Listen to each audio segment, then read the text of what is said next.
बिस्मिल्लाहिर्रहमानिर्रहीम अस्सलाम वालेकुम रहमतुल्लाह। तमाम जगहों से आसिफ अली ज़रदारी के लिए जब रास्ते बंद हो रहे हैं, पाकिस्तान के अंदर भी इस्टेब्लिशमेंट उनके ऊपर अदम एतमाद कर चुकी है। इंटरनेशनल ताकतों ने भी अब आसिफ अली ज़रदारी के ऊपर अदम एतमाद कर दिया है, जिसमें पहला झटका लगा है चीन से। इन्हें बड़ा शौक़ था। देखें, आप खुद ही अगर ट्रैप के अंदर फंस गए हैं, आप ज़रा सोचें कौन ये शोर मचा रहा था, कौन इस हवाले से बाविला कर रहा था, किसकी जानिब से ये शोर मचाया जा रहा था कि हमें इंटरनेशनली जो इस वक्त डेवलपमेंट्स हो रही हैं उसके अंदर शामिल किया जाए, हमें भी ऑन बोर्ड लिया जाए, हमें भी आगाह किया जाए, हमें भी बताया जाए, हमें भी इस हवाले से शामिल किया जाए। ये पीपल्स पार्टी की सबसे बड़ी डिमांड थी, पीपल्स पार्टी की सबसे बड़ी फरमाइश थी। यही वो आसिफ अली ज़रदारी था जो ये सारा शोर मचा रहा था और अपने लोगों के ज़रिए से इनकी जानिब से शोर मचाया जा रहा था कि हमें ये इंटरनेशनल डेवलपमेंट्स के अंदर शामिल किया जाए। इसको फिर मिशन देकर, टास्क देकर भेज दिया चाइना। अब चाइना जाके ये खुद ही फंस गया।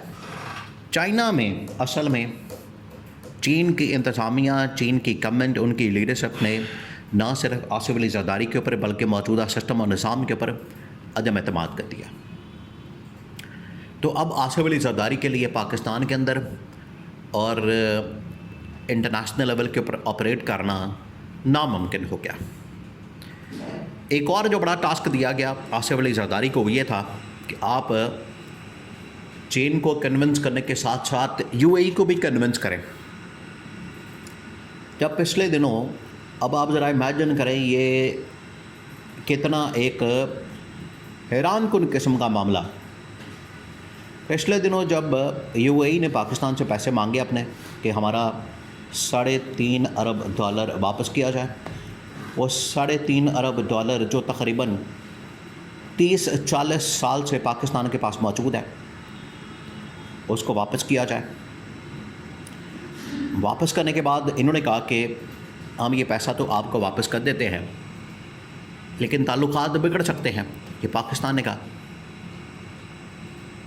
तो पीपल्स पार्टी को इस्तेमाल किया गया। पीपल्स पार्टी को कहा गया, आसिफ ज़रदारी को कहा गया कि अगर आप यूएई को इस मामले में कन्विंस कर सकते हैं, उन्हें मना सकते हैं कि यूएई पाकिस्तान से पैसे मत डिमांड करे। आसिफ ज़रदारी उधर भी नाकाम हो गया, क्योंकि यहाँ पर पाकिस्तान के अंदर ये बात एक मशहूर है कि शरीफ ख़ानदान के जो ताल्लुकात हैं वो सऊदी अरब के अंदर जाता है, और सऊदी अरब के अंदर जो भी उनकी मौजूदा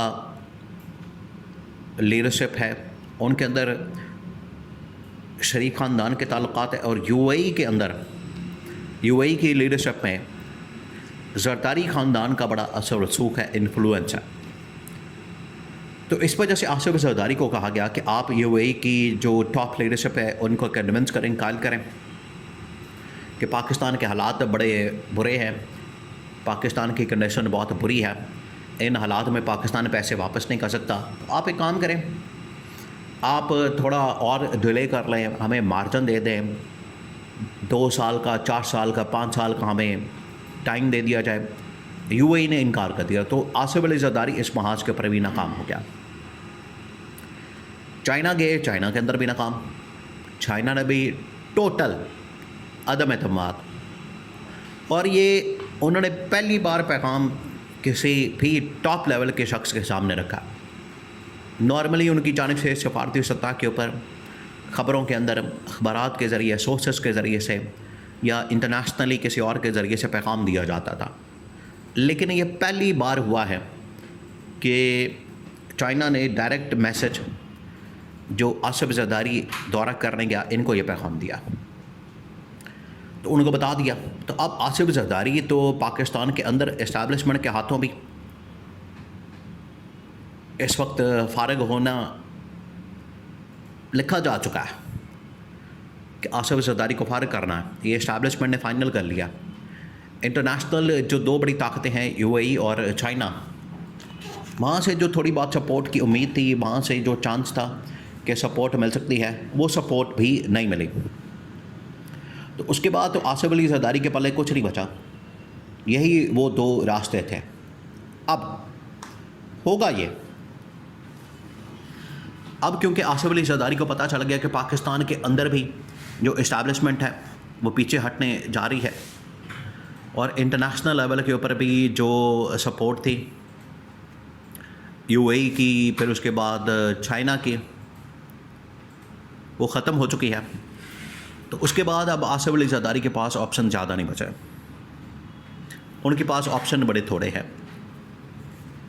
वो ऑप्शन ये है कि जैसे ही पाकिस्तान के अंदर आसिफ अली जरदारी को हटाने के इक़दामात किए जाएँ, जैसे ही आसिफ अली जरदारी को हटाने का फ़ैसला किया जाए, तो जो आसिफ जरदारी के पास ऑप्शन है उन्हें इस्तेमाल कर लिया जाए और वो कार्ड्स इस्तेमाल किया जाए।